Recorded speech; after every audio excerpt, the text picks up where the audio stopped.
siya nakapag-speak in tongues? Okay, so yung speaking in tongues po ay gawa ho ng Espiritu Santo. Hindi ho yan gawa ng tao. Ayan. So in Acts chapter 2, Oo. verse 4, ayan. Ang sabi dito, and they are filled the Holy Ghost and began speak with other tongues as the Spirit gave them utterance. So hindi ho yan gawa ng tao, kundi ang Banal na Espiritu po ang gumagawa noon sa tao. Hindi ho tayong sarili lang yung gumagawa. Okay. So, tama po. Yun din naman yung pagkaalam ko.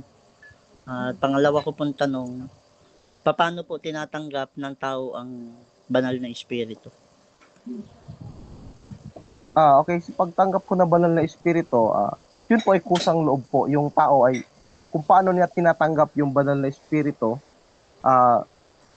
sa pamagitan ho natin ng pagtanggap doon sa, actually, yun talaga yung event na nangyari doon. Tinanggap po nila yung Banal na Espiritu sa pamagitan ho ng pagtanggap po ni Kristo. In Acts chapter 2, verse 38, ang sabi ho dito, ito ay tumutukoy sa bautismo, pero ito sabi dito, uh, uh, repent, ito sabi dito, ano sabi dito, repent and be baptized every one of you in the name of Jesus Christ for the remission of sins.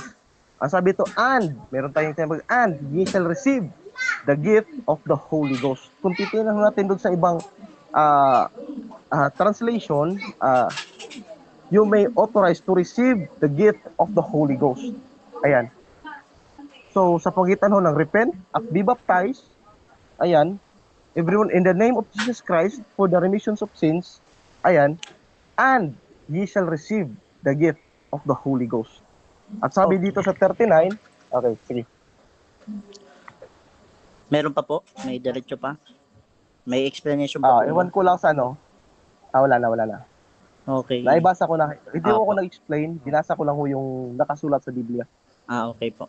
So, yung verse 38, kasi yung pangyayari po ng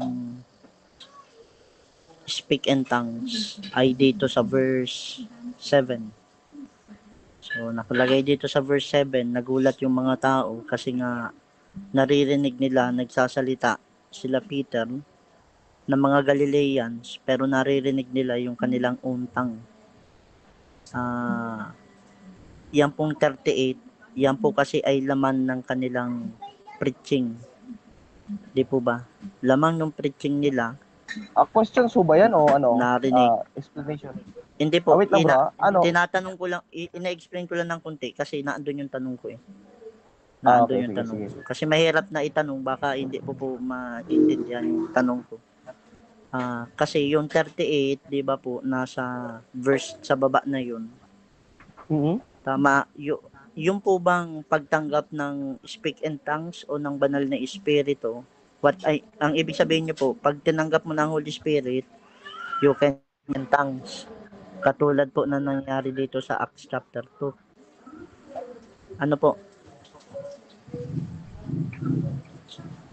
Definitely yes po. Totoo. Okay Actually, po. And then, kaya sinasabi ko, sa podcasting, yung gift of the Holy Spirit, ito po ay ganap doon sa Acts chapter 2. Hindi, kung bibilangin natin itong mga nations na nandito po, almost 18. Meron po ditong opo, taga-Asia. Alam naman natin yung Asia is a continent.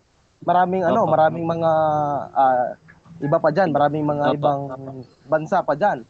Pero kung bibilangin natin yung mga nabanggit dito ng mga nations, almost 18 ho lahat. Alam nila kasi alam nila kung ano yung mga sinasalita kasi naiintindihan nila. opo, tama po. Oh. Ibig sabihin po, sir, ang speak in tongues, ang binabanggit ng speaker o yung taong nag-i-speak in tongues ay hindi tsambang salita dahil bigay ng banal na espiritu. Ano po? Mm-hmm.